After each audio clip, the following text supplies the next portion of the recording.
Situasi dalam rumah tangga mahupun di jalan raya. Kalau macam tadi, di sekolah pun ada juga kes-kes yang melibatkan baran ini tadi. Dan ini juga yang kita nak bawa kepada komen oleh rakan kita di Facebook, baran di dapur, yang mana menurut Ahmad Kamil Hafiz Osman, baran sebab lambat siang ikan. Itu kita masuk-masukkan juga kan. Tapi okey, kita bergelak ketawa sebenarnya. Tapi tidak mustahil ini berlaku. Yang nak sebut tentang di jalan raya, tentang rumah tangga. Tapi pernah tak kita nampak kadang-kadang di restoran-restoran tersalah ambil order dan sebagainya, dimarahkan yang menguruskan dan sebagainya. Saya kira ini sebenarnya satu isu yang kita kena bincangkan, bukan saja untuk kita membantu masyarakat, tetapi apa mungkin kita bantu pasangan dan juga diri kita sendiri. Betul. Dan untuk itu elok kalau kami perkenalkan tetamu kita yang sudah pun berada di studio. Sekali lagi, selamat kembali Errol Samah. Kejap lagi kita nak tanya dia soalan cepu cemas. Dia ni baran ke tidak? Terutamanya dalam memberikan komen. Dan kita juga bersama dengan pakar psikiatri kita iaitu Dr. Hazli Zakaria. Assalamualaikum Doktor. Waalaikumsalam. Saya tak baran. Oh ya. Kita jawab disclaimer terus. Tapi kadang-kadang ada orang kata yang dia tak baran tu dialah yang baran. Betul. Betul. Itu kita nak tanya juga. Tapi kan Doktor, saya kira sebagai pembukaan kepada perbincangan kita pada hari ini.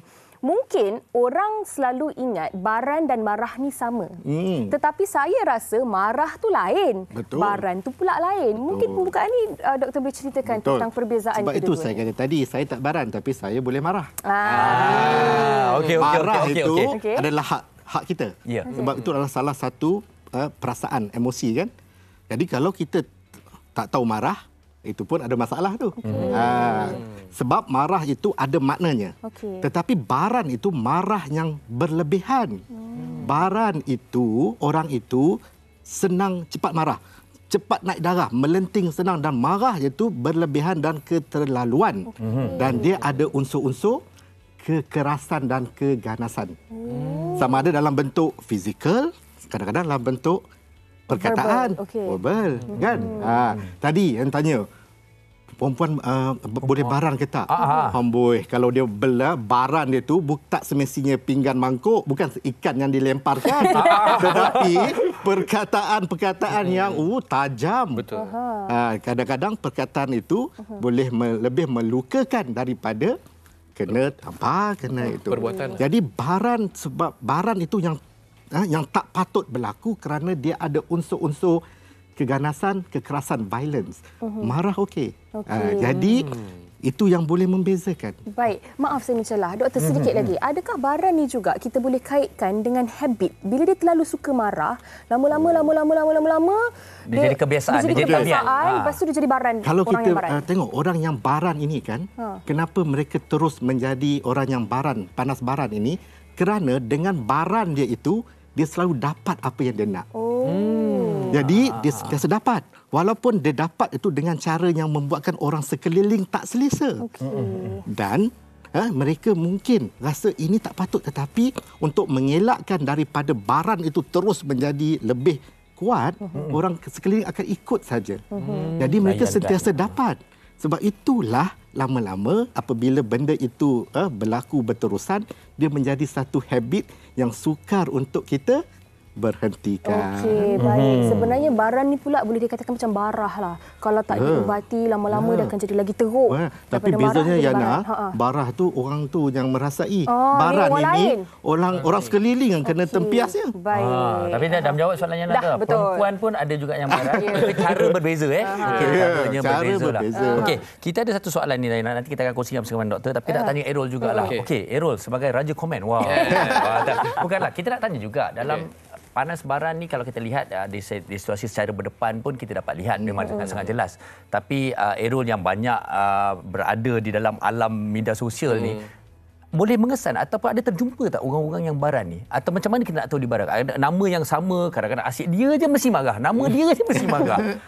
Okey, kalau persepsi saya about komen dekat dunia digital ni, kita kalau tengok yang kebanyakannya yang komen ni, diorang menggunakan fake account, which mean diorang boleh sesuka hati untuk melepaskan apa perasaan diorang. So itu sebab saya jadi raja komen ni adalah untuk memperbetulkan setiap komen ataupun fakta yang dikeluar tu untuk tak nak ikut emosi dan kita dapat mendidik masyarakat bila baca, sebenarnya dia ni emosi ni, kita baca komen Aero bagi tahu macam ni. So itu sebenarnya tujuan Raja Komen. And to be honest, saya rasa kalau Baran ni on social media kebanyakannya memang diorang tak akan gunakan muka yang betul, so kita susah nak detect. So saya pun tak boleh nak cakap mungkin dia guna nama akaun ni dia pandai Baran. Tidak. Dia sebenarnya everyone can be this kind of karakter dalam digital world ni. Baik. Tapi kan itu berkenaan dengan komen kan. Tapi Aero sendiri, adakah Aero seorang yang cepat marah, melenting, cepat trigger ataupun macam mana? Alright, so far kalau untuk diri saya sendiri, orang yang mengenali saya rasa saya bukan seorang yang pandai Baran, tapi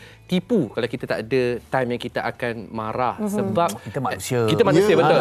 Sebab macam Prof tadi cakap, bila kita tak ada perasaan marah tu, kita bukan manusia. Sebab kadang-kadang kita kena tahu untuk seimbang, untuk meletakkan, patutkah macam contoh, saya seorang guru. Student tak buat kerja sekolah, mau tak marahnya kita. Itu contoh dia. Tapi maksud saya kepada Baran ni, it's depend on a person lah. Tapi macam saya, memang saya rasa saya bukan sebab saya dididik dalam satu keluarga yang memang garang. Actually, ayah dan mak saya memang sangat tegas, garang, dan membuatkan sampai saya jadi macam seorang yang macam aku follow je whatever is being doing. Tapi bila saya start masuk entertainment, saya mula menjadi lebih matang untuk ini aku kena macam ni, aku kena macam ni, dan aku tak boleh marah, aku kena buat semua orang happy, kita kena sentiasa buat orang selesa dengan kita. So that's the really treat me how to be not Baran ke, atau more to like macam marah tidak menjadi Baran. Betul. Okey, baik. Kita juga nak kongsi komen oleh rakan kita di Facebook dari Norazikin Muhammad Yusof. Dia kata, "Kadang kita ni dah berhabis cool dan istiqomah. Ni orang saja-saja nak menyakat kita sampai tahap gaban. Hingga meletup baru mereka diam. Macamlah mereka bagus membuli orang dan begitu nak uji iman kononnya terhadap kita. Bagaimana pula nak tegur orang yang bersikap suka sangat buat orang jadi panas Baran?" Ini mungkin sedikit berbeza angle dia tu kan. Selalu kita fokus kepada orang ni kenapa dia Baran, macam mana nak atasi masalah Baran ni. Tapi orang-orang sekeliling ni dah tahu perangai seseorang ini yang suka marah, akan cepat meletup dan sebagainya, tetapi masih lagi konsisten provoke. Macam mana tu, doktor? Okey. Jadi kita patah balik, tanya apa yang buatkan seseorang itu marah. Maksudnya bukan Baran kan, marah. Okey. Kita selalu kata kita marah sebab orang ni tak buat ini ataupun buat ini. Contohnya lambat siang ikan, marah. Jadi lambat sampai marah. Tapi sebenarnya kita marah bukan sebab apa orang itu buat ataupun orang itu. Kita marah sebab apa yang Aero cakap tadi, apa yang kita fikirkan. Dia marah sebab macam cikgu, anak murid tak buat homework, tak buat kerja rumah. Dia marah bukan sebab anak murid tak buat kerja rumah, tapi maknanya apa bila anak murid tak buat kerja rumah tu? Tak hormat dia sebagai guru, ataupun dia buatkan dia nanti terpaksa menjawab dengan pengetua. Akan dia kata dia terpaksa menanggung orang punya masalah. Jadi marah itu ada maknanya, dan selalunya kita kena tanya apa yang kita fikirkan apabila sesuatu yang berlaku disebabkan oleh buatkan kita marah. Macam tadi tu, dia tahu. Tadi kan dengan perkataan bully. Dia marah sebab dia rasa, dia fikirkan dia dibuli oleh orang sekeliling. Kalau kita fikir kita dibuli, logik tak kita marah? Logik. Sebab itu marah itu ada maknanya. Marah itu dia memberi signal, memberi kepada saya untuk kita fikirkan. Tetapi, walaupun kita dibuli, kita kena sampaikan marah kita pada orang yang membuli itu, tetapi tidak memberi hak untuk kita Baran dan menggunakan kekerasan. Baik. Maknanya boleh untuk marah, tetapi tidak sampai tahap Baran sehingga mencederakan orang lain, sama ada fizikal ataupun emosi orang. Betul. Yana, Rin, Errol, masyarakat kita masih tersalah faham tentang marah dan Baran ini. Siapa sini yang akan rasa bersalah bila dia marah? Siapa kat sini yang bila dia marah dia rasa okey saja. Layak dia, aku memang patut marah. Memang kita rasa macam tu, tetapi lepas itu fitrah manusia mesti akan rasa bersalah bila dia marah. Sebab kita dah di-train, dah di-brainwash yang marah itu salah, marah itu tak patut. Bila waktu kita kecil dulu berguling-guling atas lantai, betul kata, "Hey, stop, jangan marah. Anak siapa ni? anak syaitan. Allah. Ya, sebab Yelah. kita kaitkan marah itu dengan sesuatu yang salah, Negatif. yang negatif. Ya. Tetapi sebenarnya marah adalah wake up call. Untuk kita kata kita punya sesuatu yang kita tak dapat, kita punya keperluan tak dipenuhi, dihormati, dihargai, diberi keadilan. Jadi, marah itu, tetapi baran tidak. Baran adalah salah. Sebab tu tajuk dia sesuatu baran membawa padah. Yelah, daripada awal sebab baran ni maknanya salah. Dia paling kita takut tu marah tu menjadi suatu padah lah yang memberi kesan yang sangat buruk kepada semua orang. Nanti kita akan bincangkan lebih lanjut. Ini pendapat kita di studio. Saya pasti ramai juga mereka di luar sana ada pendapat masing-masing tentang baran ni. Jom kita saksikan pandangan orang ramai tentang baran.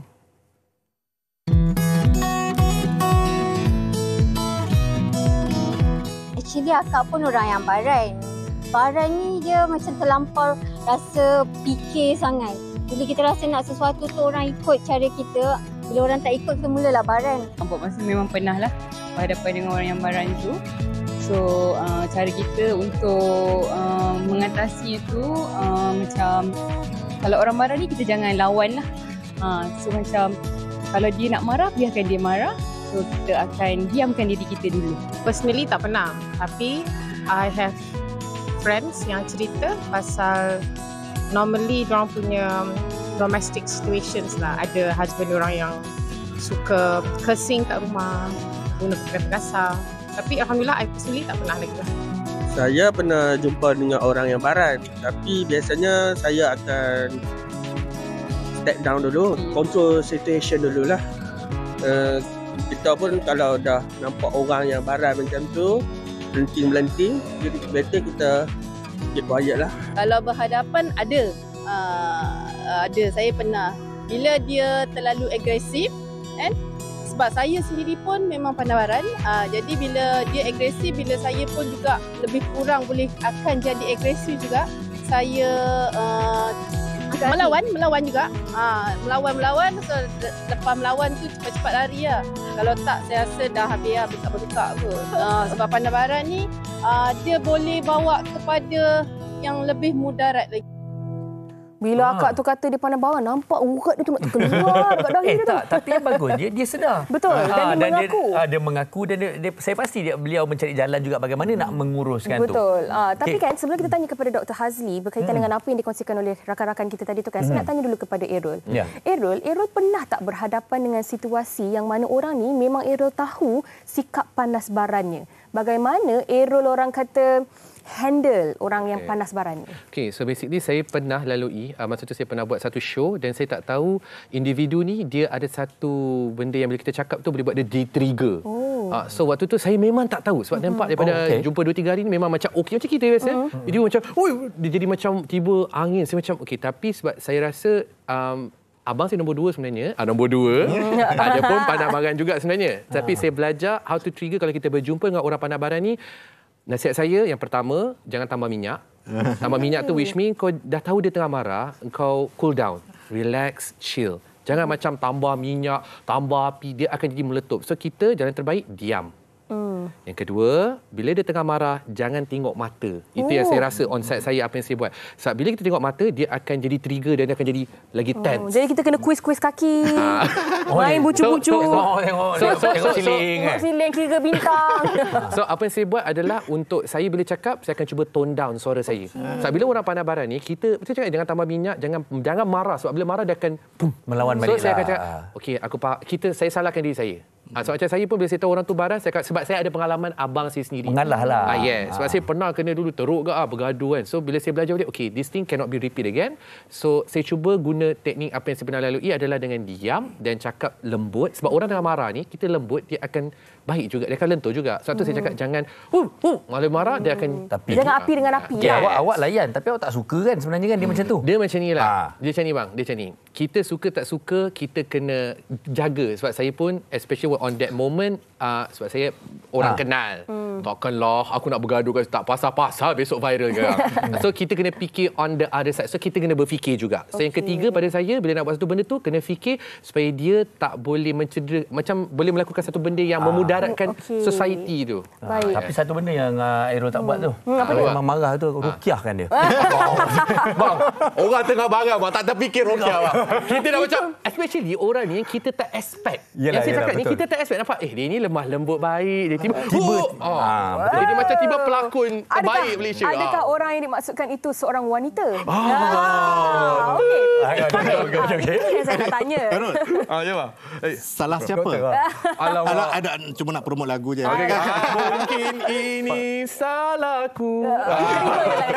Terima je. Tapi itulah doktor nak tanya juga berkait rapat dengan apa yang Airul kongsikan tadi, responden kita yang kita dah dengar tadi. Ada beberapa soalan yang saya tak tahu ini fakta ataupun auta. Okey, yang pertama, baran ni sering kali dikaitkan dengan kaum lelaki. Dia kata lelaki lebih baran daripada wanita. Tak ada ke wanita yang baran? Tadi macam Farin kata, di mana-mana kita boleh jadi marah, begitu marah dan boleh jadi baran. Semua orang ada keupayaan untuk nak baran.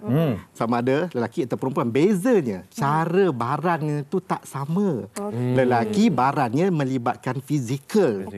Energi dia tinggi. Banyak kan dia kena keluarkan. Wanita dia tak keluarkan dengan baling pinggan, tumbuk ni. Tapi dia perkataan tajam macam pisau. Jadi dua-dua sebenarnya. Dan satu lagi kalau marah kan, lelaki selalunya keluarkan. Perempuan dia simpan, dia silent. Dia pasif agresif. Balik rumah kita nak makan, dahlah dia siang ikan lambat, dia masak masin. Tapi dia tak marah, balik lambat pun tak apa bang, tak marah. Tapi bila makan tu tersedak kita. Marah dia convert jadi itu kita dia expresskan dengan pasif tapi very agresif. Okey, doktor saja nak cakap hati-hati topik siang ikan ni tengah panas. Oh ya ke? Okey, fakta atau yang kedua ya Farin. Macam tadi Airul kata abang nombor 2. Adakah susunan kita ni anak nombor berapa dalam adik-beradik tu juga menentukan sikap seseorang itu panas baran ataupun tidak? Kenapa sering kali anak nombor 2 yang dikaitkan dengan sifat baran? Fakta atau tak? Itu fakta sikit tetapi tak spesifik. Apa yang penting adalah anak itu ada diberi peluang tak untuk dia ekspreskan marah dia dengan cara yang sepatutnya. Kalau dia tu anak nombor 5 pun, kalau terhimpit dan dia tak pernah dapat meluahkan perasaan dia, suaranya tak pernah didengari sampai dia perlu menjerit baru orang dengar, bukankah itu latihan untuk seseorang itu menjadi baran baru orang dengar? Jadi anak bongsu boleh, anak sulung boleh. Terlalunya anak kedua ni kenapa? Anak kedua ini sulung sentiasalah mendapat keutamaan kan. Anak yang bawah dia tu pula, anak yang lagi kecil selalunya mendapat perhatian. Jadi anak nombor 2 ini selalunya nampaknya macam itulah. Terhimpit. Orang dengar ke, orang tahu ke aku ni wujud. Jadi mereka ini kebanyakan simpan lepas tu meletup. Simpan meletup. Jadi kita dah menuduhlah anak nombor 2 yang panas baran. Sebenarnya anak mana-mana pun boleh. Pada sikap. Jadi kepada anak nombor 2 yang tersakiti tu kadang-kadang mak ayah kot. Tapi kita tak salahkan siapa-siapa. Baik. Doktor, okey. Yang ini saya nak pergi ke soalan yang lebih serius. Cerita tentang padah ni. Okey, kita dah cakap menguruskan, kita melayan orang-orang baran ni. Tapi macam mana orang baran ini sendiri harus mengurus diri mereka dan macam mana juga apabila baran ni, kenapa baran ni boleh membawa kepada satu... Okey, kita dah lihat dah laporan. Jenayah, ada berlaku kematian, berlaku kecederaan. Ini sebenarnya kita nak elakkan. Macam mana kita semua boleh bantu? Kerana kita, orang ketiga, orang luar, tak tahu seseorang itu baran ataupun tidak. Betul. Orang yang baran itu selalunya dia memang tak sedar dia baran. Tapi orang sekeliling memang sedar. Tetapi tak tahu bagaimana nak bagi tahu kat dia, takut dia tu baran. Lepas kita bagi tahu. Takut kena marah. Kena marah. Dan orang yang baran itu, dia tak sedar kerana dia selalu rasa dia boleh justifikan kenapa dia baran itu. Dia boleh kata kalau kau buat ni aku tak marah. Kalau ni tak marah sebab engkau buat ni aku marah. Jadi dia selalu mencari satu benda untuk menghalalkan baran dia itu. Jadi sentiasa dia rasa dia layak, berhak untuk terus baran. Tambah pula dia sentiasa dapat apa yang dia nak lepas baran. Jadi bila tadi kakak tu, adik tu kata dia rasa dia baran, itu memang satu benda yang sukar untuk sesiapa yang baran itu mengaku. Tetapi kalaulah orang itu ada kesedaran, keinsafan dan dia tengok dan orang yang dia sayang itu terkesan disebabkan oleh baran itu, mereka akan berubah dengan syarat dia orang tidak dipersalahkan. Kita pula sentiasa menyalahkan mereka yang baran ini. Walaupun kita tak bagi tahu, kadang-kadang tingkah laku kita seolah-olah kita mencemoh dan kata dia itu. Dia pun baran dia pun ada sebab, dan kita orang sekeliling kena tahu apa keperluan yang orang yang baran ini buat. Dia baran ni sebab ada sesuatu yang dia nak tapi tak dapat. Contohnya, dia baran sebab dia tak dihormati.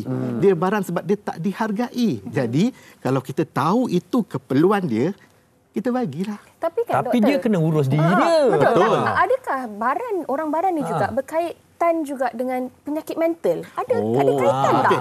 Okey. Soalan, ini kita ada berapa jam ni?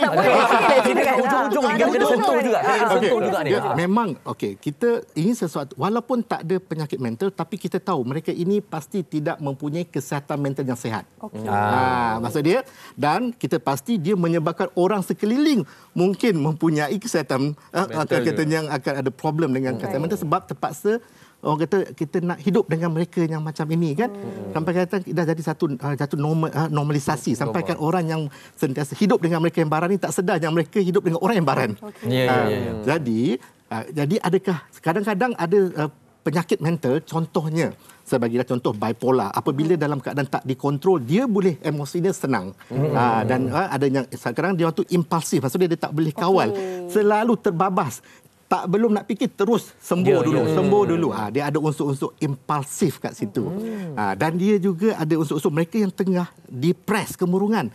Perempuan kalau dia kemurungan sedih, lelaki kalau dia murung irritable, senang marah. Tetapi dia tu berlaku selalunya kita panggillah episod-episod, taklah berterusan dah sampai jadi karakter pula. Jadi apa pun kan Yana, kalau seseorang itu sedar yang dia sudah baran ataupun orang sekeliling dah berjaya memberitahu yang dia baran, tolonglah dapatkan pemeriksaan. Ini yang kita sebab kita kadang-kadang walaupun kita boleh faham kenapa orang itu marah dan baran, tetapi kita tahu kesan pada orang sekeliling dah berlebih dan kita sayang kan. Maksudnya dan kita nak berubah. Memang Farid kata tadi, orang itu sendiri perlu kena bantu dia berubah. Dan untuk dia berubah, dia kena perlu faham dulu dan dia perlu dibantu. Jadi kita jangan terus mencemuh, terus melabel, terus ini. Kadang-kadang bila kita labelkan orang itu panas baran, apa lagi? Dia terus jadi panas baran tanpa kita memahami apa yang buat dia panas baran. Tapi orang sekeliling tak boleh nak memahami. Dia dapatkan mereka yang boleh membantu. Pergi kepada profesional lah.